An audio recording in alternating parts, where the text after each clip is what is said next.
All right, it's time for the Week 6 Blue Rush preview show. It's your Giants show and podcast for the New York Post and SNY. You're 1-4. New York football Giants head on upstate to take on the 3-2 Buffalo Bills squad on prime time for some Sunday night football. Is Daniel Jones healthy? Will Saquon play? Joe Shane, Brian Daboll, and a couple of your Giants players make their return to Buffalo. There are so many questions and storylines heading into Sunday, and we're going to do you guys justice. So in today's show, we're breaking down the matchup from the Buffalo side of things with Matt Parrino, Bills reporter for Syracuse.com. And we've also brought back the player prop bets, over-under predictions, and of course, we're going to give you guys our final thoughts. Now, when I say we, let's talk about the crew. Let's introduce the crew. Longtime Giants beat writer for the New York Post, Paul Schwartz, and two-time Super Bowl champ, Lawrence Tynes. Guys, pleasantries. Let's exchange pleasantries, and then we can get into this thing. How you guys doing going into Week 6? Doing great. Excuse me. Doing great, Brandon. Paul, great to see you guys. Getting ready for another, Yep. National game, right? Here we are. Yes, pleasantries are a good thing to have at this time of year. Yes, we need pleasantries. We need positive thoughts. It's fall. It's beautiful. It's getting nice in New York and New Jersey. We'll be in Buffalo. You know what? Here's the thing. When the schedule comes out, and I know they're playing Miami and at Buffalo, my first thoughts are let Miami be late and Buffalo be early. Well, Miami wasn't late, but Buffalo is early, so that's good. Buffalo in October is much better than Buffalo in basically any other time. Yeah, the Giants team can't afford to fall in autumn. They have to go up there and grab themselves some sort of win. They've got to sneak it out. Before we even get into breaking down this game and then going through the storylines, Paul, can you kind of take us through your practice report? There was a laundry list of Giants players who did not practice yesterday. So can you give us the an update on who's still hurt, who practices, and what you think their chances are for them playing on Sunday? Yeah, it looked much more dire when Brian Daboll starts saying, we start naming players, and he goes, nope, no, not today, no. And it's like, well, Darren Waller not practicing, wan'dale Robinson not practicing. But wan'dale Robinson, I asked him, that was a maintenance thing on his knee. He should practice later this week. Darren Waller said he will practice on Thursday. He had like a little bit of a groin issue. So, it wasn't as foreboding as it looked. Look, at the top of the thing, it's Daniel Jones, right? Daniel Jones, after Brian Daboll on Monday sounded very optimistic. Daniel's feeling much better. Preliminary reports are good. I'm feeling really optimistic for him for this week. And then we show up 2 days later on Wednesday, and it's Daniel Jones is not practicing. He wasn't even on the field. The portion we saw wasn't even out there. 2 years ago, when he had his neck issue and cost him 6 games, he was at least out there throwing every once in a while. So Daniel said it's sore. Feeling better, but it's sore. He said, yes, it was kind of a whiplash effect of getting hit, and he said it's a different injury than it was the one 2 years ago, but it's sore. And it was weird. He said the MRI, we asked him about the MRI, and he said, well, it wasn't necessarily negative. I'm not quite sure what that means. I don't know if he meant to be purposely evasive. But look, a few days before a game, your starting quarterback is not practicing because of a sore neck. How is this going to miraculously heal and have no soreness in time for him to play Sunday? Look, basically, this is not an injury you can cover up in any way, shape, or form, right? You're basically asking a guy with a sore neck, you have to be cleared for contact so you can go run into a brick wall and your neck can feel okay, because that's what happens every game with him with this offensive line and the sacks and things like that. So I would expect Tyrod Taylor. All right, so that's the starting quarterback who's still sore with the neck injury. He didn't practice yesterday. What about the starting running back? Giants fans want to see Saquon Barkley out there. How did he look at Wednesday's practice? The limited stuff we see, he looks okay. The ankle is still wrapped. He was engaged in a very intense chess match with Leonard Williams in the locker room during the locker room session we were there. So I couldn't ask Saquon about his ankle because he was, really staring at that board. He takes a lot of pride in his chess. As far as, the chess pieces on the field, I don't think he's 100%. I don't think there's any real great sense. We must get him back for this game. I have no great feel for whether Saquon's going to play or not. If you told me you have to bet $100 on it, I would say no. I just think, he's definitely not 100%. So, and he's not practicing full. He's practicing limited. So we'll see. We'll see what the, if he gets any more work during the week, later in the week. I think maybe the Giants are looking at this as, look, they want everybody back. Andrew Thomas is not going to play. He's not even out there. So, maybe they kind of think it's better for Saquon when Andrew Thomas comes back and Daniel Cole. Tynes, let's talk about this. Break this down from not only the fan standpoint of it, but also a locker room standpoint, teammate standpoint. Would you want 26 to just try and go, at least try and get out there on Sunday night? I think he has to be careful. Obviously, he doesn't have a contract beyond the season. He doesn't want to go out there and put bad tape in front of the league, in front of everybody to see if he's not 100% healthy. So if I'm Saquon, I'm going to wait till I'm 100%. That's what he's going to have to do to, and listen, we'll talk about this later, but there's potential trades later in the month before the trade deadline. If he wants to move, maybe he does, maybe he doesn't, to put a couple, 2-3 good games of tape out there for people to obviously want him to make a playoff run. So if I'm Saquon, I'm as a teammate of his, I'm just thinking, let this guy take care of himself. We're 1-4, probably going to be 1-5 after this game on Sunday night. There's really, nothing to gain from playing, to be honest with you. I don't even think if he plays, does that help the Giants?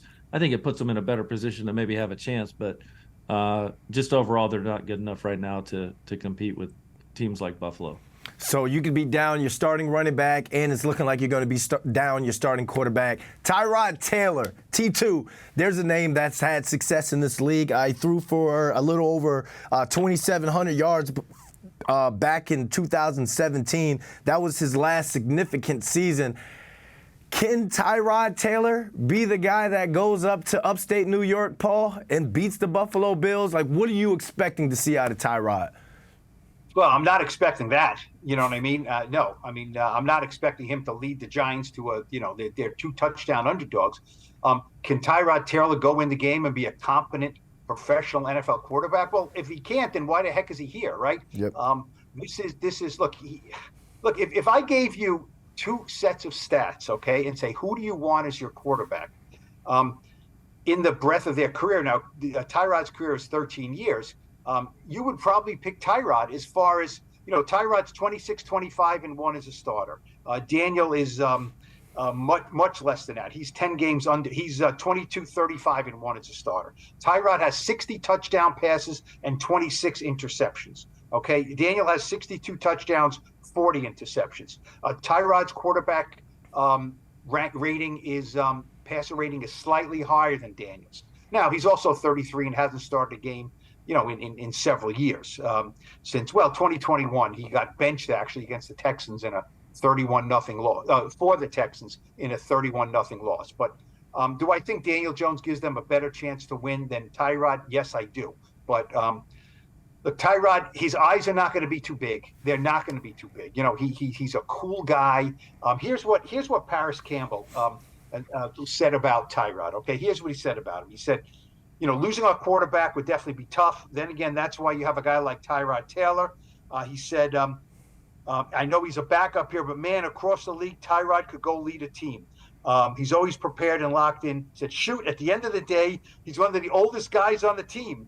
He's a vet's vet. He carries himself that way. He's got a lot of respect, but you know what? He's got to take care of himself. He didn't play a lot last week in Miami and got the wind knocked out of him and almost had to come out of the game. And they don't have a third quarterback. So, he's got to, discretion is the better part of valor here because they need him on the field one way or another.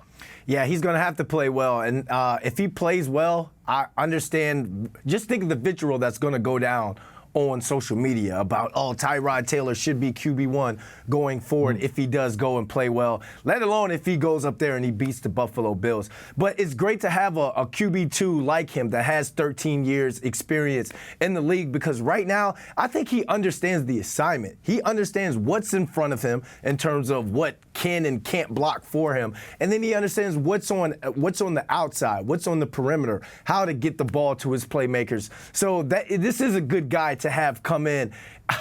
But it's just he's lacking protection right now. But I think that he'll at least go and compete. That's at least what you want to see the Giants do. And we're talking about this Buffalo Bills team that had to go to London. They lost to the Jaguars.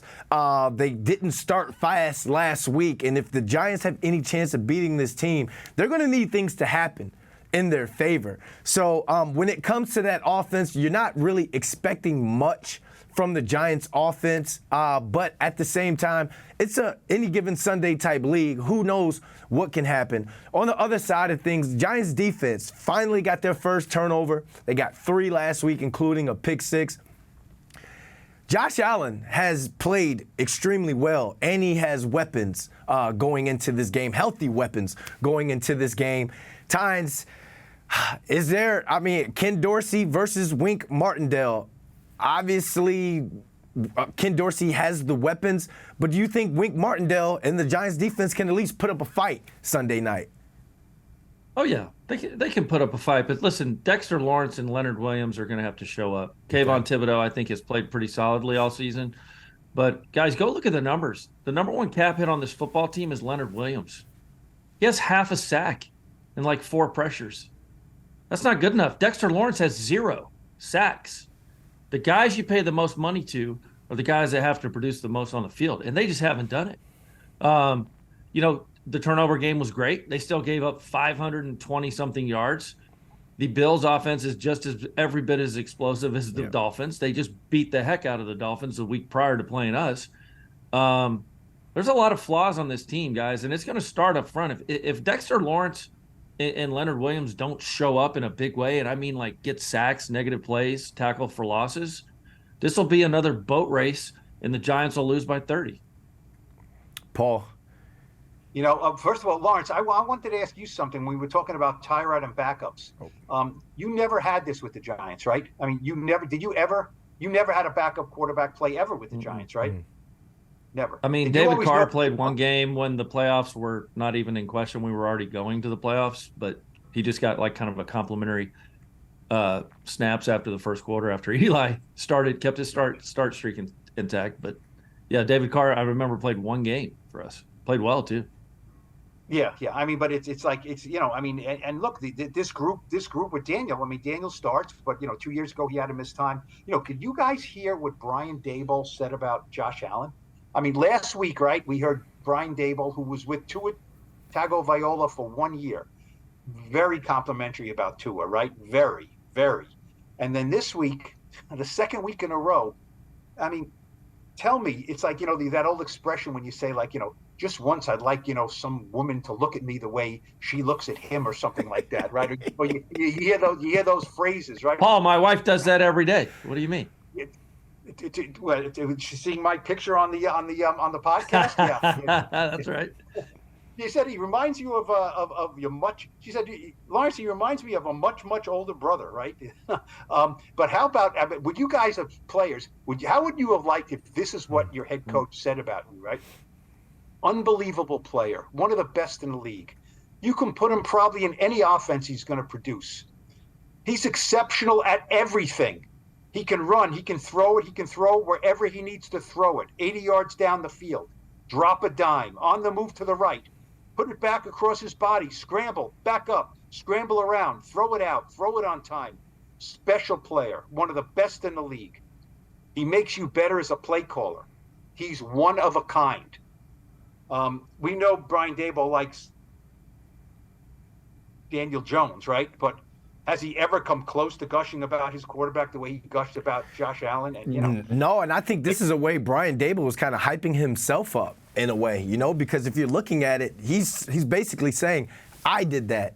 I made that machine. I took that guy who, that first year with Josh Allen came into the league, he was all over the place, but you saw him be able to kind of refine and clean up his game, and he's made him what he is today. So I think social media will take that and absolutely run with it. But at the end of the day, I think it's kind of Brian Daboll kind of telling the reporters, kind of telling the beat writers, like, hey, I'm still that guy. I'm still that coordinator. What do you think, Tynes? And if I remember correctly, Paul, there was a moment, I watched that same interview that everyone did, where he pauses and then he goes, Oh, yeah, he throws it on time, too. Do you remember that? Do you remember him saying that yesterday? You didn't include that in your quote. This is a way of a coach talking to a player in a weird way. I know some people will take it one way or the other. Brian Daboll's just building up Josh Allen to chop him down on Sunday night. Ooh. He wants him to be overconfident against this team. We all know Josh Allen's an elite player. We did see, though, what he can do with pressure first week of the season against the Jets. I mean, he threw the ball up 3 or 4 times. Yep. Wink's going to bring that kind of problem to him. And listen, I don't know how many times he's went up against an offense like this, but Josh Allen can get very, very careless with the football. He does have weapons. I can appreciate Brian Daboll saying that. I'll go the other way with it. I kind of think he's talking to Daniel, which he did this, I think, last year also, where he kind of made some glowing statements about quarterbacks that they played against. But yeah, it's kind of a very on-edge fan base. This is going to create a little drama today. Hopefully there'll be something else said or someone else gets to play this week where it takes over. But yeah, that's a pretty glowing praise. Sounds like my wife talking about me, Paul. So Tynes, take that praise, and then if Tyrod Taylor has a pretty solid game, now what? Oh boy. Oh boy. 2015 Pro Bowler. He is 33, quite a bit older. There's a reason they signed Tyrod Taylor, but again, they're going to have to keep him upright. I mean, he was only in there a handful of plays on Sunday, and he got dinged up. And I know they can say he only got the wind knocked out of him, but he got hit a couple times too. Yeah.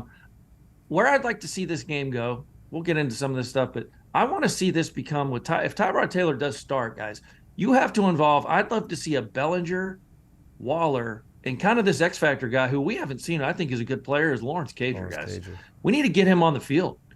You can make this kind of a 3 tight end type of matchup. I don't see Tyrod throwing the deep ball to the outside guys. You got to have to run it a little bit, which is the only thing Buffalo doesn't do very well. They do everything else very well. They did lose Milano. They've lost Tre'Davious White.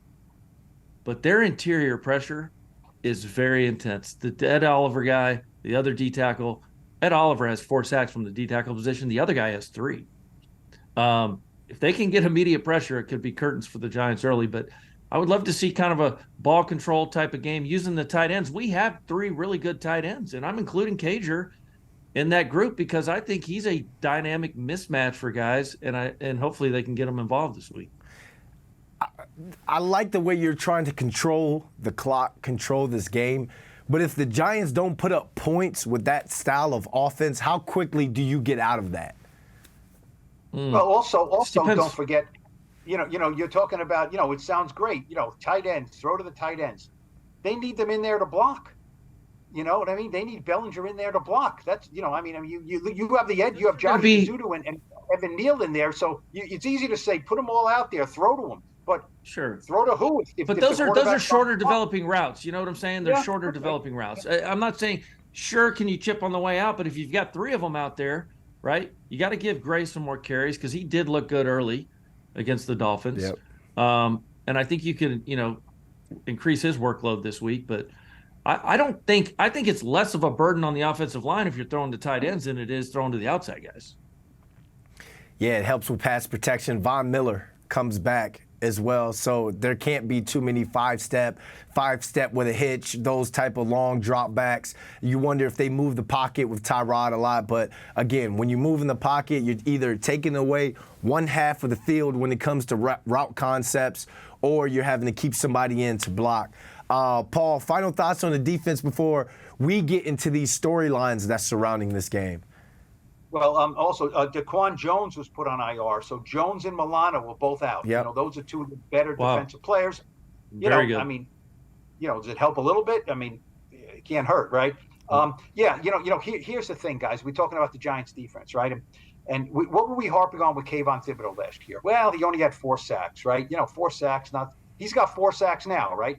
Through 5 games, and we're like, okay, it's just kind of an afterthought because they're losing, and these sacks are not coming at, they're coming in losses for the most part. So it's not that it's unfair. This is what happens. But when a team does well, little things become big things, and when a team is losing, big things become little things. And Kayvon playing better, right? He's definitely playing better. I mean, he's on pace for what? 12 sacks this year. I mean, would anyone be upset with that? But they're losing. And so it's an afterthought. I know when I write, Kayvon Thibodeau had a sack. Kayvon Thibodeau had 2 of the Giants' sacks. I mean, the Giants have 5 sacks this year. Kayvon has 4 of them. So that should be recognized as a positive in a sea of a lot of negative. And, that's just the way it is. Lawrence, when you kicked, it was always the worst thing when you said the Giants' only points came on 2 Lawrence Tynes field goals of 47 and 51 yards, right? Now you're looking at that and saying, I was 2 for 2. I had 2 long kicks. And everyone else is like, yeah, we stink. We only had 2 field goals. That's what happens. That's what happens, right? What's funny is I heard someone say that Graham Gano, they were kind of like being mean about it, like that he missed a 55-yarder the other day. And I'm like, man, how the world has changed because he's made us, he spoiled us quite a bit, but they got to get him closer. He has kicked some, even the other one was a 49-yarder, 49 and 51 last week in Miami. That shows you how bad our offense is. They just cannot move the football.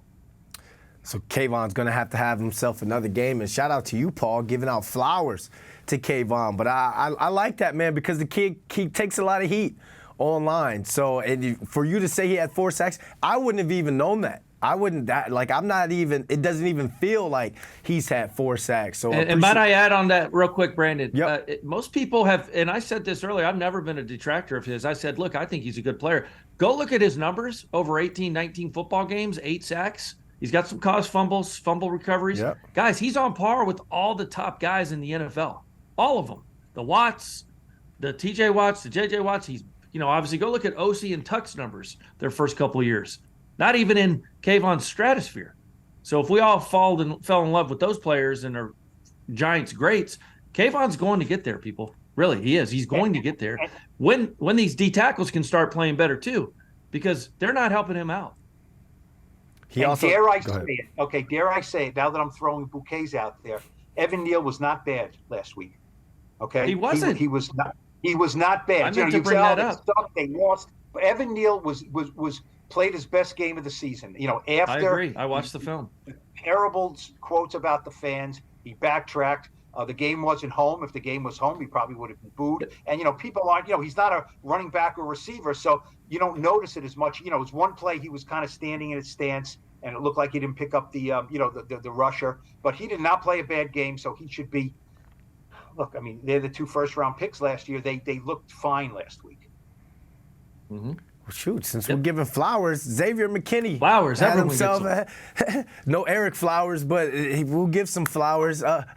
Xavier McKinney played a pretty strong game. So there are guys that are showing up, like you said, Paul, but it's just getting overlooked because this team continues to lose. They're 1-4 right now. If they lose this game, they fall to 1-5. Who knows what's going to happen in the future? Our colleague, Ryan Dunleavy, wrote about how there could be some guys that get shipped on up out of here, get traded. You get used as trade bait so Joe Shane can kind of rebuild this roster looking ahead for next year. Tynes, Paul, whichever one you want to go first, who are some of the names you think, if this Giants team loses, we should keep an eye on that could be shipped up out of here?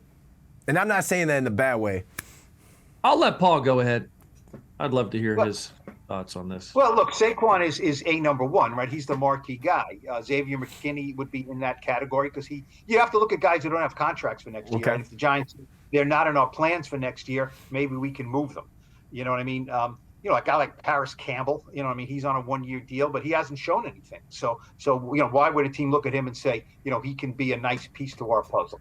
I'm not buying it with Saquon because there's a couple of things. He does have $5 or $6 million left on his contract, prorated the rest of the season.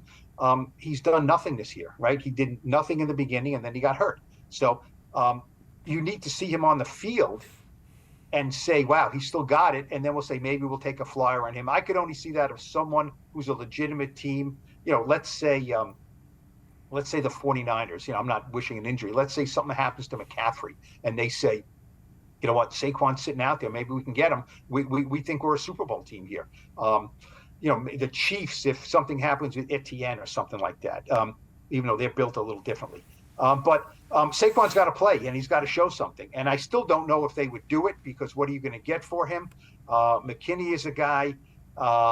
He doesn't make a lot of money. He's a second-round pick in his last year of his contract. And if Joe Schoen looks at it and says, at this point, I'm not thinking we're going to pay him a lot of money next year. Maybe they can give him. But this is not, this is not baseball where it happens all the time. We need a left-handed bat. We get one. We need a relief pitcher. We get one. Someone going to say we need a starting safety, so we'll get McKinney. I don't know. But, it's look, the deadline, I think, is Halloween. We've still got some time here. And the league has done more trades than they did in the past. The trade deadline in the NFL used to be the biggest non-event ever. There are some trades to be made now. We'll see. The Giants have this game, which will be very difficult. Then the schedule gets a little lighter. They return home. Maybe if they can win a couple of games, they'll be thinking differently about that. Tynes, you mentioned Leonard Williams' contract. He could be someone that goes somewhere, but it's like, what are you going to get for him? Because like you mentioned, he has 0 sacks on the year. I hate to keep bringing up the same name, Xavier McKinney. Paul, you did a great job breaking that situation down. A team that I would keep an eye on for him, let's say, if this does happen, the Cincinnati Bengals. If they can go on some sort of run like they've done in the years past, they lost Jesse Bates III. They lost the other safety as well. That secondary has kind of been in shambles this year. So Xavier McKinney has kind of come along, been around the ball a lot, made a lot of open field tackles, has shown that he could cover, and got the first turnover caused the first turnover of the season. I see that guy being one of the guys, but obviously you want to see this Giants team make a run and try and win some of these games to keep themselves, just stay in it. Just stay around. Just play some meaningful football in November, December, and give yourselves a shot. But, yeah, there are some names that Ryan Dunleavy mentioned in this article. You guys go ahead and check that out. Tynes, go ahead. Final thoughts on this block before I throw to Know Your Enemy. Yeah, I don't have a lot. Leonard Williams has got making too much money. I think he's 18, 19 million this year. No one's going to trade for that. He's just not a productive player right now. I don't know if there's an injury there. Typically in the trade deadline, you're going to see these second and third tier players get moved. Maybe there's someone that someone likes that was a young player that's kind of getting some playing time. So maybe you'll see something like that. But guys, the reality is, who in the hell is trading for any Giants player? No. They're 1-4. No one's played well, to be honest with you. Like, not a single player on this roster outside of Okereke has played good football. You could put Pinnock and maybe Banks, the young corner, in that, and Graham Gano, obviously, who were not moving, and the young punter. I'll go through the whole damn roster. But these guys, there's no one to move. Nobody's going to say, hey, let's go to the Giants and get – plus guys are making too much money, which is a huge problem. I mean, our top 10 cap hits on our team, guys, there's one player playing very well on that top 10. It's Kayvon Thibodeau. Of our top 10 cap hits on this football team, one player – like I always do stat dives during the week. I did a numbers dive on the contracts. One player. Let me go through a quick list. I know we're probably going over time. Okay. Here it is, 1 through 10. You tell me who's playing well. Leonard Williams, Adoree Jackson, Daniel Jones, Saquon, Andrew Thomas, Glowinski, Kayvon, Tyrod Taylor, Dexter Lawrence, and Evan Neal are our top 10 cap hits. Who's playing well in that group? Kayvon Thibodeau.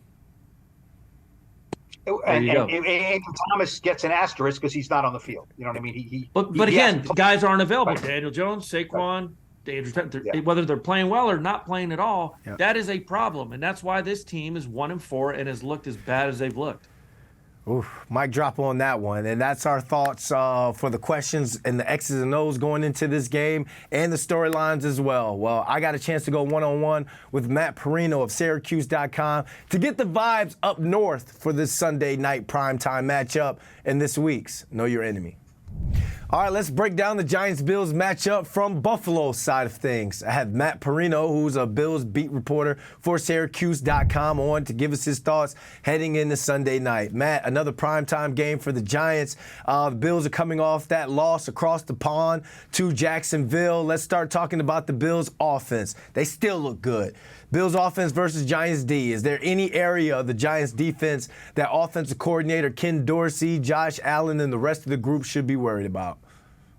Yeah, I mean, I think when you have Kayvon Thibodeau, despite the lack of sack numbers for this team, the Giants, that is, that's still a potential problem. And Deion Dawkins, who's been really good for the Bills at left tackle through the first month of the season, I thought felt his real first challenge and struggles last week against Jacksonville. Josh Allen for them did a really good job applying some pressure.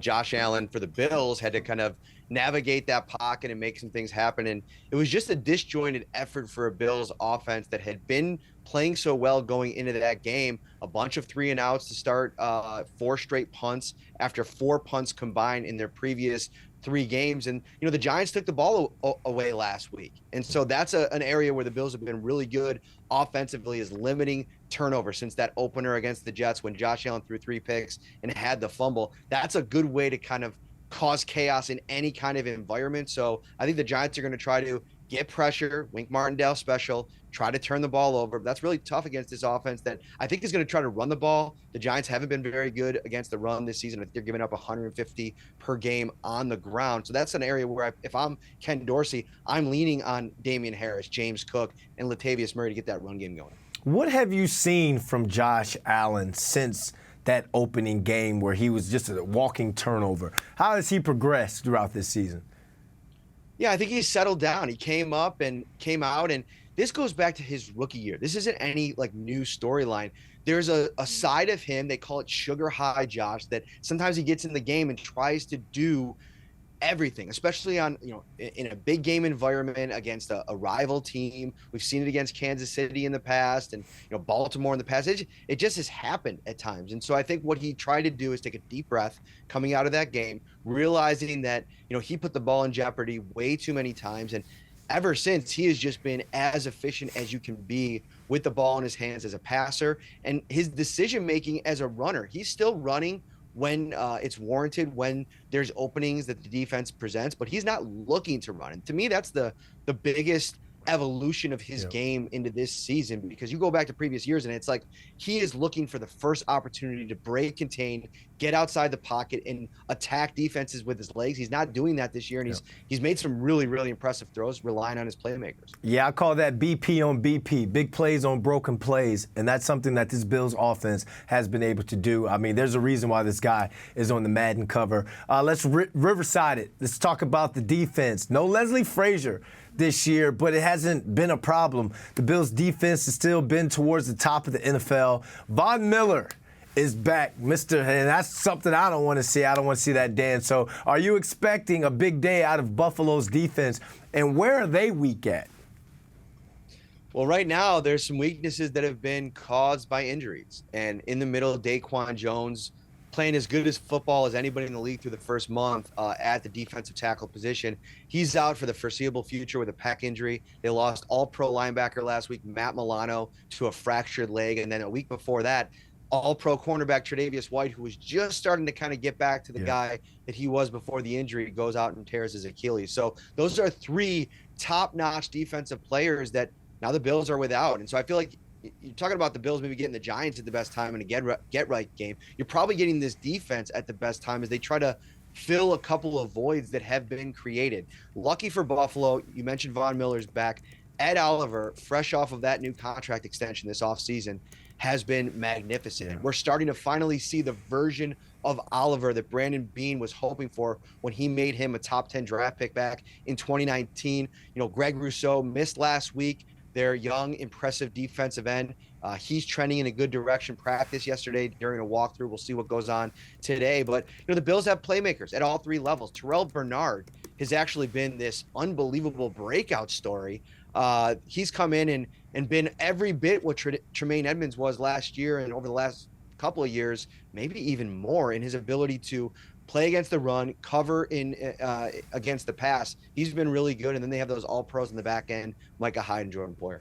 Yeah, you talk about that Bills defensive line. They're doing a great job getting after, and they're going against a Giants offensive line that's allowed 30 sacks this season. It's not looking good for Daniel Jones to be playing in this game with a sore neck. You guys are going to see Tyrod, or you could potentially see Tyrod Taylor make his way back up there to Buffalo to play against you guys. That's going to be something to be pretty interesting to watch, that Giants offense versus the Bills defense. Put on your Sean McDermott hat, man. Let's make you to the Bills head coach right now. What are you telling your team in terms of not falling and not biting the cheese and falling into this trap game? Yeah, that's a good question. And I think that Sean, over the course of his career, he's done a really good job managing that part of head coaching, and that is getting his guys ready to play in different spots. They don't tend to, play down to competition over the course of his tenure. And so I think you got to go in there and say, listen, this is a chance to work on a lot of things. It's a defense that, if you turn the tape back to last season, was pressuring the quarterback, was turning the ball over. Something that they did a little bit more last week against a really high-powered Miami Dolphins offense. And if you let them, there's a storyline developing on the other side. Brian Daboll, his big return back to Buffalo, not only was he the offensive coordinator here, but he's a Western New York kid. He grew up right down in West Seneca there.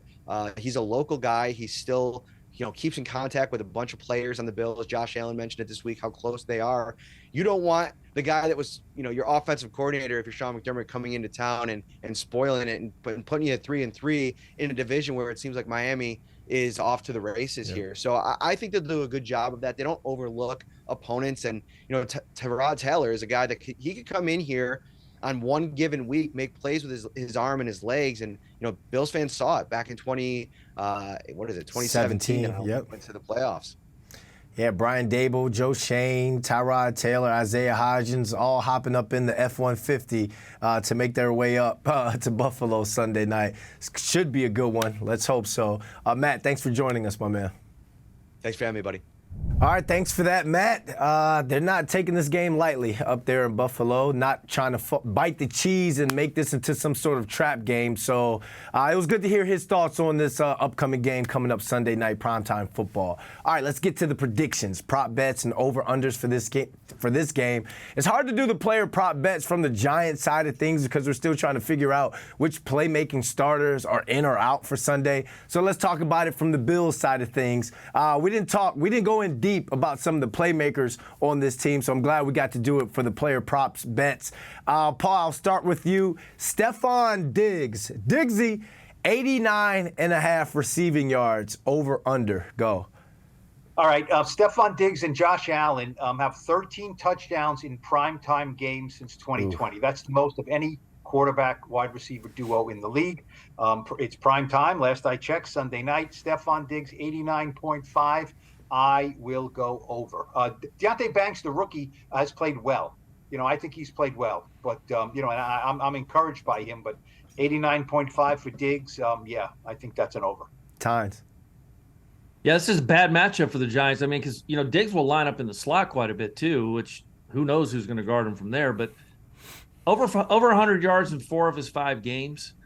I think he goes over 89.5, so he's going to eclipse the 100-yard mark against this secondary. Even though Banks has played well, I just don't trust any of the other guys back there. Yeah, he's one of the top 5 receivers in this league. I'm going to go over as well. Over $120 out there in London. He continues to show up. He demands the ball. And a lot of the things, it's not even the downfield throws that scare me the most. It's when he runs those little stop routes, those curl routes, and he gets the separation. He breaks tackles, and he just gets north to south. He's so quick. His yak is very effective for this offense. Over under 89.5 yards receiving. I'm going over on this one. All right, we got Gabe Davis, receiver 2, 45.5 yards receiving. Over under. Tynes. I'm going to go under here. I know he had 100 yards last week against Jacksonville, but I really think this will be a matchup for Banks most of the game. I think they're going to move Diggs around quite a bit. I think Banks gets to see Gabe Davis a lot and shows why he was a first-round pick. I'm going to go under. Paul? I had under written down, but I'm going to go over because I'm looking at that 45.5, and I'm like, yeah, that's not that much. He averages 17, almost 18 yards a catch. Yep. So you don't need a lot of catches, a lot of targets to get that. The Giants give up big plays. Look, last week it was different. There was one over the top, and there's a lot of short stuff that went long. The Bills will do both. They'll throw it long and short on you. All it takes is one big play for Gabe Davis to get close to that, and so I'm going to go over. I'm going to go over as well. 4 touchdowns in the last 4 games. He scored a touchdown at least in every game of the last 4 games. One thing about Josh Allen, guys, he does a great job of extending the play. And once he extends the play as a receiver, you know you've got a chance for a big play. He'll chuck it down the field, and Gabe Davis has done a great job coming down with that 50-50 ball. So 45.5, I'm going to go over on that. He can get that in 1 catch alone. The Giants are going to have their hands full with Diggs, but they need to keep an eye on Davis as well. Let's go to the run game. James Cook, who was on my fantasy, 52.5 yards rushing, over under. Paul. I'm going to say over. He averages nearly 5 yards a rush.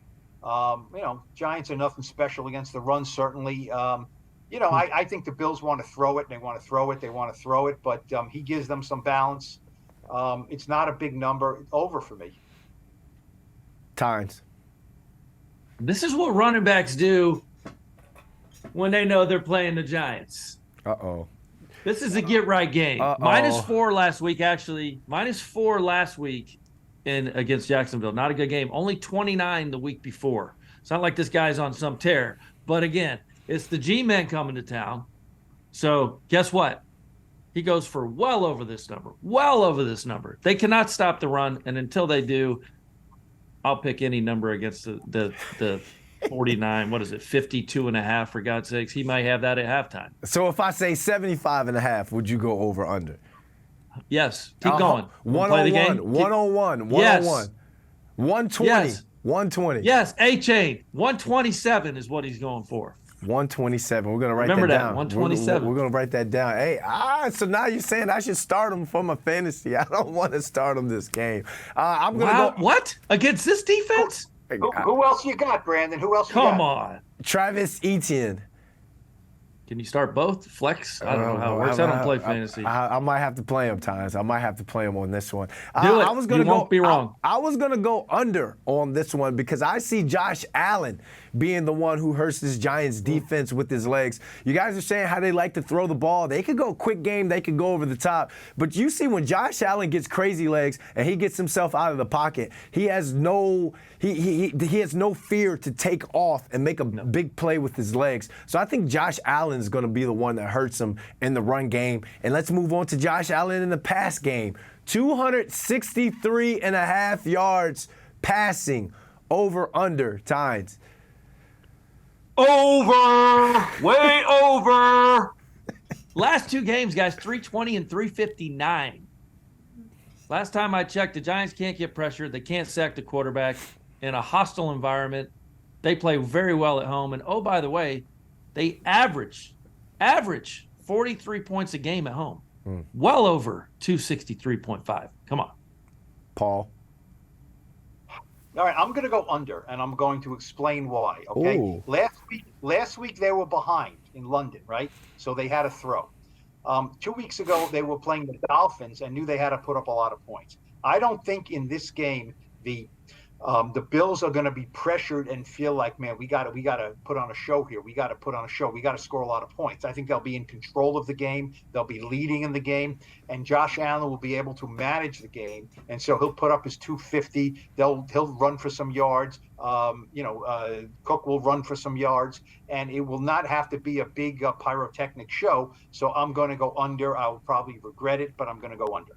I'm going to go over on this one. If the Giants don't put up at least 17 points by halftime, it's going to get ugly, and then it becomes a stat game, and they're just going to start winging it, chucking it. They don't run the ball that much. That's not their DNA. They'll go RPO, quick game, but I just see Josh Allen. They're going to use this game to get him into the Pro Bowl, keep him in the MVP race, whatever it is they have to do, and try and get him out healthy. But 263.5, he can throw that in the first half alone. Tynes, you what would you say was the amount of points that they average at home? 43 at home. All right, 2 home games. Total points over under 44.5. I think I know where you're going with this one, Tynes. I'm actually going under. Oh. I'm going under here because the Giants offense averages 11 points a game. So I'm going to go under. I know that was 2 big games, like Paul mentioned, a big game against the Dolphins. I'm going to go under here. I still think, obviously, the Bills win handedly, but I'm going to go under. because I just don't think the Giants offense will score many points. Paul. I like Brandon when you said the Bills are going to use this game as to get Josh Allen to the Pro Bowl. What is this, Murray State here? What is this? What are the? It's some the Racers, the Murray State Racers. UMass. You said UMass, not me. What are they just? Is this are the Bills paying the Giants to come lose this game? They're giving them lunch and Possibly. paying them to come. Total points 44.5. I'm going over because the Giants can't score a lot of points. You know what I mean? So I don't think necessarily the Bills are going to score 40, but I think the it'll be. I mean, I was thinking of this like 44.5. I'm going to go under. Then I said no, because the Giants can't score a lot. That's why I was going with the under. But then I said no, Bills will score enough to make it an over. I really do. I think it's going to be. I think they'll be like around 50 points scored in this game, and the Giants will not have most of them.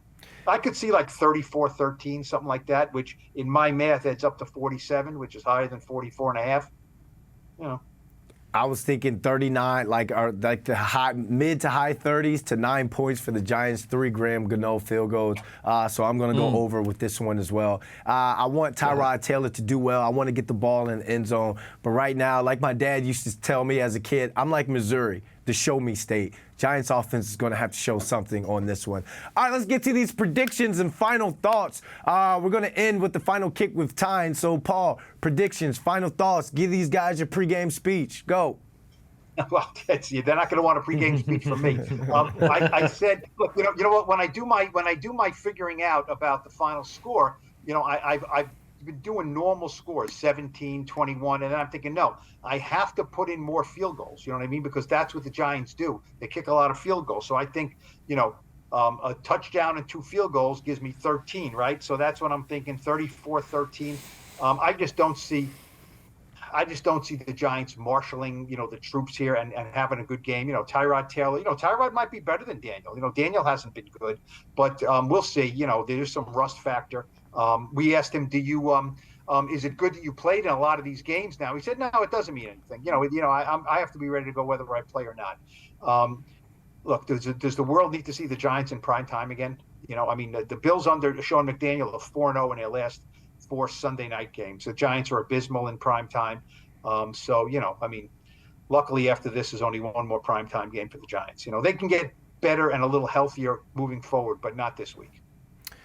If I'm going to tell this team, if I'm going to talk to this team, I'll tell them win, lose, or draw, you're always getting evaluated in the NFL. From when you walk into the Quest Diagnostics Training Center to when you leave that building, there's always someone looking to take your job or to try and give you a job, to take your money or to pay you. So you're constantly being evaluated on how you're competing, how you're carrying yourself. The world doesn't think you can win this game, but that doesn't matter. Any given Sunday night, a game can be won. So when you go up there, let's say the Giants do lose this game. If you're a guy like Xavier McKinney, Leonard Williams, Dexter Lawrence, Kayvon Thibodeau, you have to show up and you have to put good things on tape to keep going forward. If you're one of those guys who could possibly be traded out of here, you're playing for the playoffs. Whether it's playoffs with this team or if you get traded to a playoff contender, you're playing to try and get yourself up to speed, keep yourself healthy, and be playing good football heading into the playoffs or whichever team